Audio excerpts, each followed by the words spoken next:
حضور علیہ السلام سے جب پوچھا گیا کہ حضور سب سے بڑا گناہ کون سا ہے، تو آقا کریم علیہ السلام نے فرمایا کہ سب سے بڑا گناہ یہ ہے کہ ان تجعل للہ ندًا، کہ تو اللہ کے ساتھ کسی کو شریک ٹھہرائے، وہو خلقک، حالانکہ اس نے تجھے پیدا کیا، تجھے تخلیق کیا اور تو اس کا شریک بنا کے بیٹھ جائے، کہ یہ سب سے بڑا گناہ ہے۔ تو راوی نے عرض کی قلت ثم ایو، حضور پھر اس کے بعد؟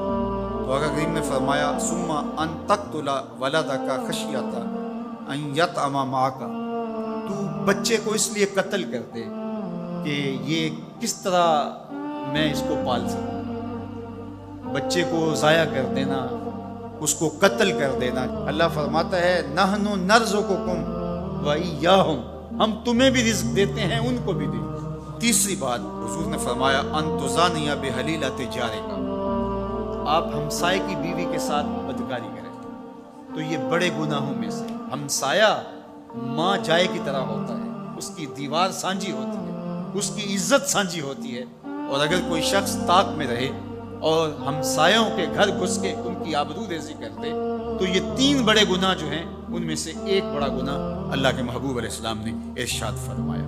حضرت عبداللہ ابن مسعود رضی اللہ تعالی عنہ سے یہ روایت مروی ہے کہ لا احد اغیر من اللہ عز وجل، اللہ سے زیادہ کوئی غیرت مند نہیں، اللہ سب سے زیادہ غیرت مند، اور اس کی غیرت کا تقاضا یہ ہے وَلِذَالِكَ حَرَّمَ الْفَوَاحِشَ مَا ظَهَرَ مِنْهَا وَمَا بَطَنَ، کہ اس نے بے حیائی کو چاہے وہ پوشیدہ طور پہ کی جائے یا اعلانیہ طور پہ کی جائے اس کو پسند نہیں کیا، اور اس سے اس نے منع کر دیا، لوگوں کو روک دیا، حرام قرار دیا، اس لیے کہ وہ خود غیرت مند مالک غیرت کا سبق دیتا ہے اپنی مخلوق کو۔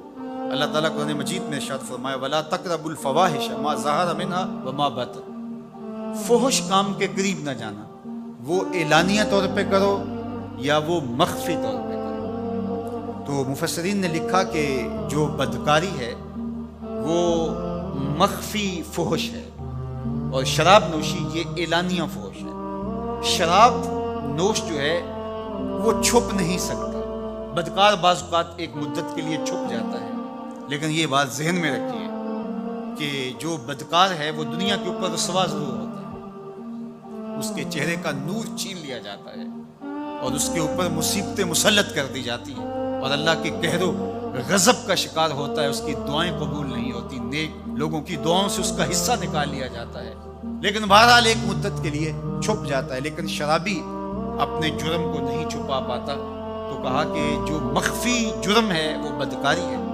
اور جو ارشاد فرمایا قرآن نے کہ جو ظاہر جرم ہے اس سے مراد جو ہے وہ الخمر ہے، شراب ہے، اور ہر نشہ دینے والی چیز سے حرام کی حرمت ہے۔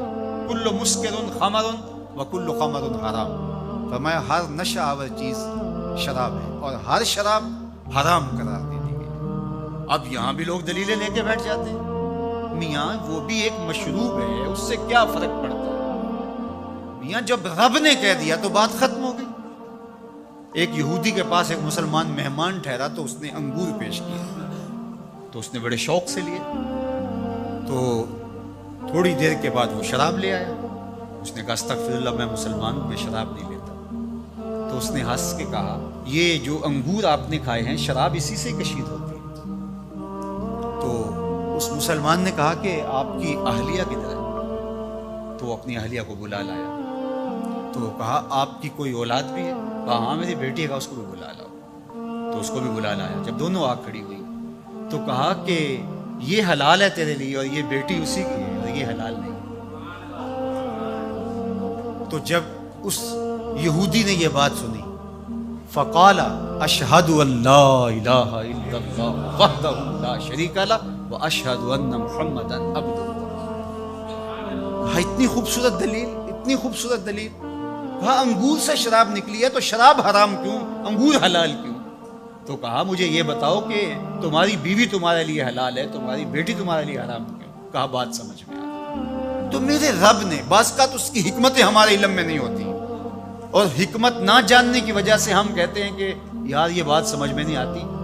یہی تو ہمیں بتایا گیا کہ کہ جو سمجھ میں آئے اس کو بھی ماننا ہے, جو نہیں سمجھ میں آئے اس کو بھی ماننا ہے. ہم جنت کو مانتے ہیں نا, دیکھا ہے, یا رب کو مانتے ہیں, دیکھا ہے, وہ سمجھ میں آتا ہے, تو دل میں تو آتا ہے, سمجھ میں نہیں آتا. میں جان گیا بس تیری پہچان یہی ہے. ہم تو سب سے بڑی حقیقت کو بغیر دیکھے مانتے ہیں, بغیر سمجھے مانتے ہیں.